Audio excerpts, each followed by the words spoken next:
সবাইকে অনেক অনেক শুভেচ্ছা জানিয়ে রসনা বিলাস থেকে আবারও চলে এলাম নতুন একটি ভিডিও নিয়ে। আশা করি সবাই অনেক ভালো আছেন। আজকে পাউরুটি দিয়ে দারুণ স্বাদের একটি রেসিপি শেয়ার করব। রেসিপিটি পাউরুটি দিয়ে করব, তার জন্য এখানে আমি কয়েক পিস পাউরুটি নিয়েছি আর পাউরুটির সাইডের যে অংশগুলো এগুলো আমি কেটে ফেলে দিয়েছি। এই যে দেখুন, এভাবে আমি কেটে নিয়েছি। এখন এই পাউরুটিগুলো আমি ভালো করে একটি ব্লেন্ডার জারে দিয়ে গুঁড়ো করে নিব।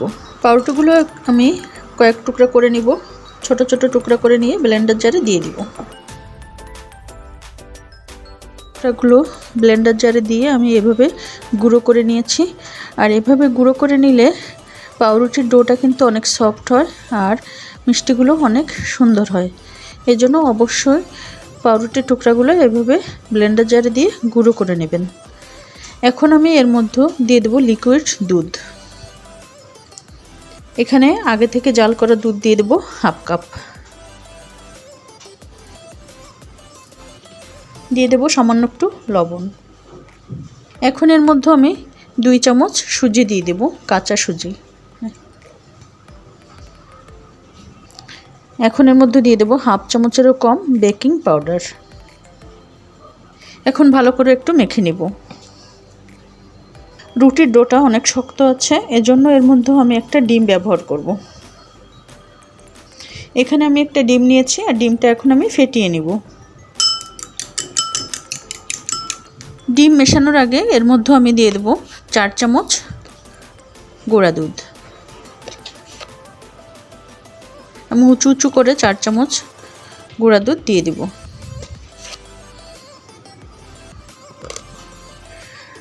এখানে আমি 4 চামচ দুধ দিয়েছি।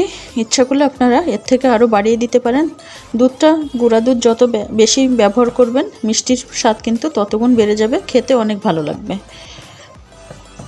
এখন আমি এর মধ্যে দিয়ে দেব ফেটানো ডিম। অল্প অল্প পরিমাণ দিব আর মিশাবো, একসাথে পুরো ডিমটা দিয়ে দিব না, তাহলে দেখা যাবে অনেক সময় ডোটা বেশি নরম হয়ে যাবে, সেক্ষেত্রে মিষ্টির শেপটা কিন্তু দেওয়া যাবে না। এর জন্য অল্প পরিমাণে দিয়ে দিয়ে ডোটা মেখে নিব। প্রথমে আমি ডিমের অর্ধেক পরিমাণ দিয়েছিলাম, আরও একটু আমি দিয়ে দেব। এটুকু আছে, এটুকু আমি রেখে দিব।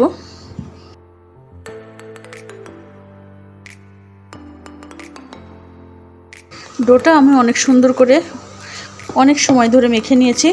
দেখুন, যখন হাতের সঙ্গে এরকম লেগে যাবে, একটা চিটচিটে ভাব আসবে, ডো থেকে হাতের সঙ্গে লেগে যাবে, তখন বুঝতে হবে ডোটা একদম পারফেক্ট হয়েছে। এখন এই ডো আমি ভালো করে মেখে নিয়েছি আর আমি 10 মিনিট ঢেকে রেস্টে রাখবো। ডোটা সুন্দর মতো সেট হয়ে যাবে। ফিরে আসবো 10 মিনিট পর। চুলায় আমি একটি পাত্র দিয়েছি আর এর মধ্যে দিয়ে দেবো আমি 2 কাপ পানি। এখন আমি শিরা তৈরি করে নিব, তার জন্য আমি পানি দিয়ে দিব। এখন এর মধ্যে চিনি দিয়ে দেবো 1 কাপ। এখন একটি শিরা তৈরি করে নিব। চিনির শিরার মধ্যে আমি 3টে এলাচ দিয়ে দেবো আর এলাচগুলো আমি ফাটিয়ে দিয়েছি। চিনির শিরাটা আমি এভাবে কয়েকটি বলক তুলে নেব। হালকা যখন একটু আঠালো হবে তখন কিন্তু আমি চুলাটা অফ করে দিব। চিনির শিরাটা আমার একদম রেডি। এখন আমি চুলা বন্ধ করে দিব। ফিরে এলাম 10 মিনিট পর। 10 মিনিটের জন্য আমি ডোটা রেস্টে রেখেছিলাম। ডোটা সুন্দর মতো সেট হয়ে গেছে। দেখুন, আবারও ভালো করে একটু মেখে নিব। এখন কিন্তু আর হাতে মেখে যাচ্ছে না। এখানে আমি সামান্য একটু ঘি দিয়ে ভালো করে একটু মেখে নিব। হাতে সামান্য পরিমাণ ঘি মেখে নিয়েছি। ডোটা ভালো করে মথে নিতে হবে, তাহলে কিন্তু মিষ্টিটা অনেক সফট হবে, দেখতে সুন্দর হবে। ভালো করে মেখে নিয়েছি। এখন ডো থেকে কিছু অংশ নিয়ে নেব। তার আগে আমি হাতে ভালো করে একটু ঘি মেখে নিয়েছি। এখন গোলাকার শেপ দিয়ে ভালো করে একটা মিষ্টির শেপ দিয়ে নিব। দেখুন, খেয়াল রাখতে হবে যেন মিষ্টির গায়ে কোনো ফাটল না থাকে। একদম মসৃণ একটা মিষ্টি শেপ দিয়ে নিতে হবে। দেখুন কতটা মসৃণ, কতটা সুন্দর হয়েছে। এভাবে আমি সবগুলো মিষ্টি তৈরি করে নিব। সবগুলো মিষ্টির বল আমি তৈরি করে নিয়েছি। দেখুন দেখতে কতটা সুন্দর হয়েছে আর প্রত্যেকটি মিষ্টি কিন্তু মসৃণ সুন্দর হয়েছে। কোনো ফাটল নাই। আর এইভাবেই কিন্তু তৈরি করতে হবে, তাহলে মিষ্টিটা অনেক সুন্দর হবে। চুলায় একটি প্যানে পর্যাপ্ত তেল দিয়েছি, তেলটা গরম হয়ে গেছে। এখন আমি মিষ্টির বলগুলো ভেজে নিব। মিষ্টির বলগুলো কিন্তু হালকা গোল্ডেন কালার করে ভেজে নিব। মিষ্টির বলগুলো হালকা গোল্ডেন কালার করে ভেজে নিয়েছি। দেখুন কালারটা কত সুন্দর হয়েছে। এরকম কালার করেই আমি সবগুলো ভেজে নিব। মিডিয়াম আঁচে কিন্তু এগুলো ভেজে নিতে হবে, খুব বেশি কিন্তু জোরে জাল দেওয়া যাবে না। আমি দুই রকম করে ভেজে নিলাম, একটা একটু ডিপ করে আর একটা হালকা করে।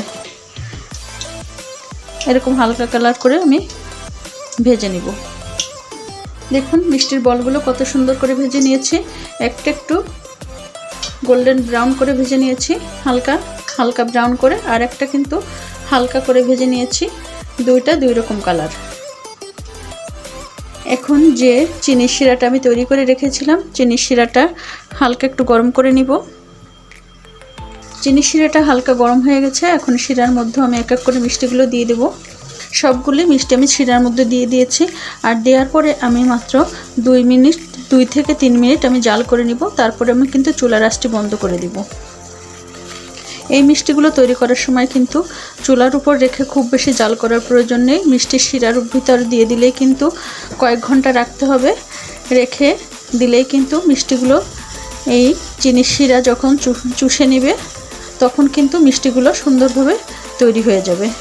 মিষ্টিগুলো সফট হয়ে যাবে, ভিতরে যখন রস ঢুকে যাবে তখন কিন্তু মিষ্টিগুলো রসে টইটুম্বুর হয়ে যাবে। মাত্র 2 থেকে 3 মিনিট জাল করে নিব। তারপরে আমি চুলা বন্ধ করে দিব আর ঢেকে রাখবো 8 থেকে 10 ঘন্টা পর্যন্ত। মিষ্টি শিরার ভিতরে আমি 1 চামচের মতো একটু ঘি দিয়ে দিচ্ছি, তাহলে কিন্তু মিষ্টির ফ্লেভারটা অনেক সুন্দর আসবে, খেতে কিন্তু অনেক ভালো লাগবে।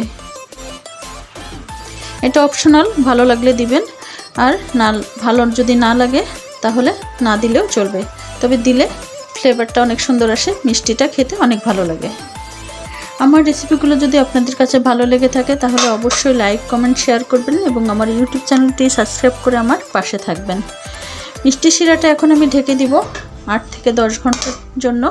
ফিরে আসবো 10 ঘন্টা পর।